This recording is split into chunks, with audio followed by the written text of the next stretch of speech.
My Zayda would hug me and kiss me whenever he saw me, and I could still feel his love and affection.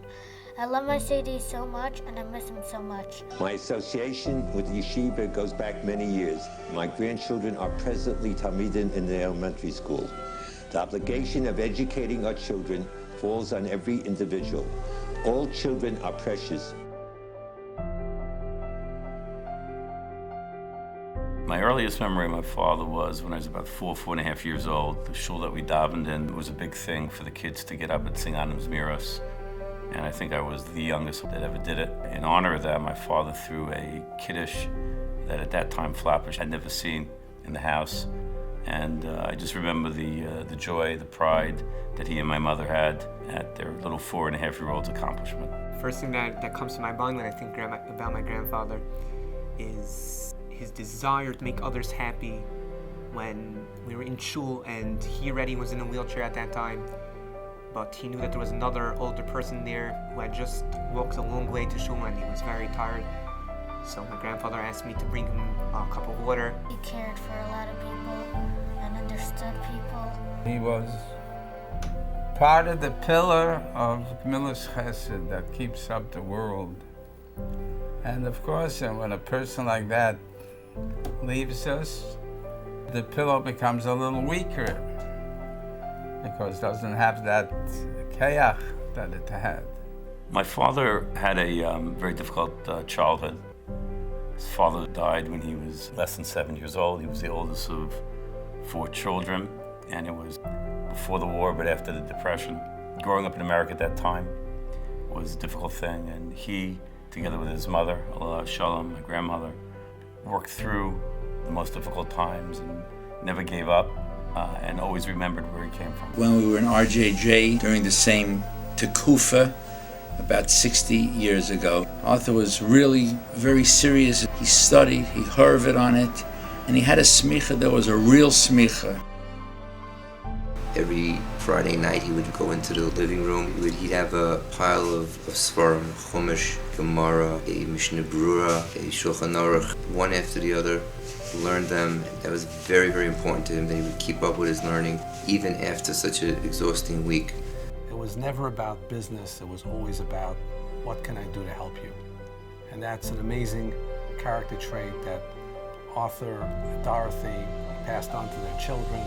One of the first times that I went on a pickup and I walked inside the hall dressed up with my sweatshirt, and he thought that it wasn't very becoming of a fancy event to have somebody walk in with a sweatshirt, and he told me, "Benny, get out of here."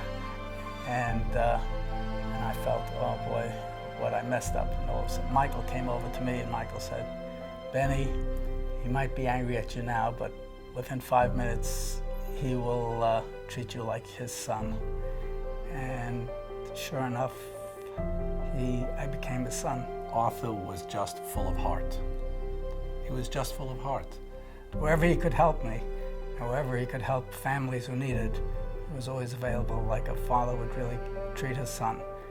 People who made weddings or bar mitzvahs that couldn't afford to pay him for months, for years, and other caterers would say, you have to pay a certified check before the event. Aurthor knew people were going through hard times. He knew that they had to have a nice simcha for their family, for their friends. Aurthor was there for them. One of the poor people in the yeshiva made an affair, and he made him a normal affair, and I asked the fellow, how could you afford such an affair?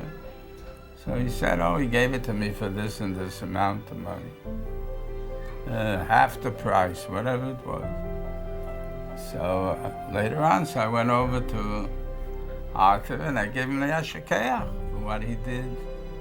So he answered me, if you have any other people that need it, send them to me. He was a very loving and caring father. His children meant a lot to him. He would do almost anything he could for them. And when the grandchildren came, it was like a different level.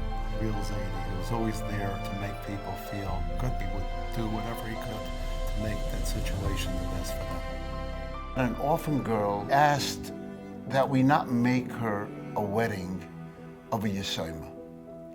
Make me a wedding. She didn't want anything elaborate. but just not the opposite of that. Is call Arthur. And I told him the story. He says, let me get back to you in a few days.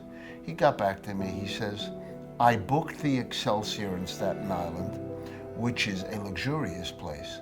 I said, Arthur, I don't want the luxurious place. He says, it's not going to cost you anything. I said, Arthur, are you sure? There are not going to be 50 people here. There'll probably be about 400 or 500 people. He says, Moshe, this is what I want to do. And he did. And I don't believe that any of Arthur's children had a nicer wedding than this wedding was. Flowers, Arthur and Dorothy took care of. The more I got to know him, the more I loved him, the more I appreciated what he stood for, the values. He was a man of strong principle and strong character, and he displayed it often in very obvious ways. His goal was not to be the best caterer. It was to make sure that the customer, person paying the bill, got what he paid for. That there was nothing missing. That the quality was great, the service was great, and that was his goal. He associated with every form of Yiddishkeit, whether you were left wing, whether you were right wing, whether you were Sephardic, whether you were Ashkenazic, didn't matter. My father also taught us the respect for Gedolim, respect for Talmidei Chachamim, and for the institutions that they led.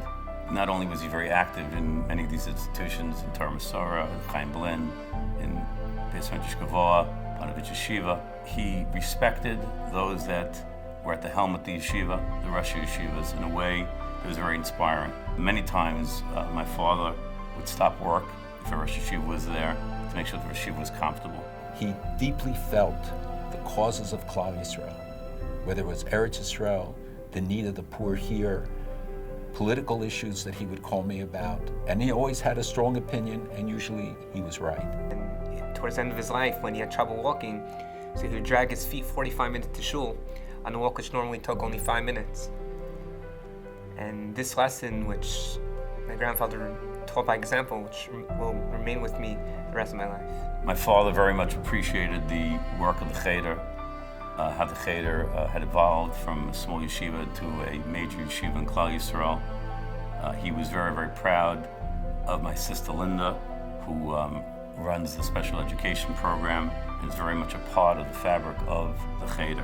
When it came to Rabbi Klit Freund and his interaction with him, he felt that the Cheder was a very crucial part of the growth of Klal Yisrael, both in Flatbush and throughout the Jewish world. And I think it's appropriate and very much a great honor that the yeshiva has chosen to commemorate his life and his life of chesed and giving and askanas and Torah with the resource room that's being dedicated tonight.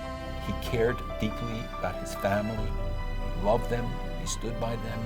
He cared so much for Dorothy. Your father made you a footstep and how to do catering. It's not only to make a nice meal or make a nice dollar on the meal, but also part of it is also to do chesed with your job.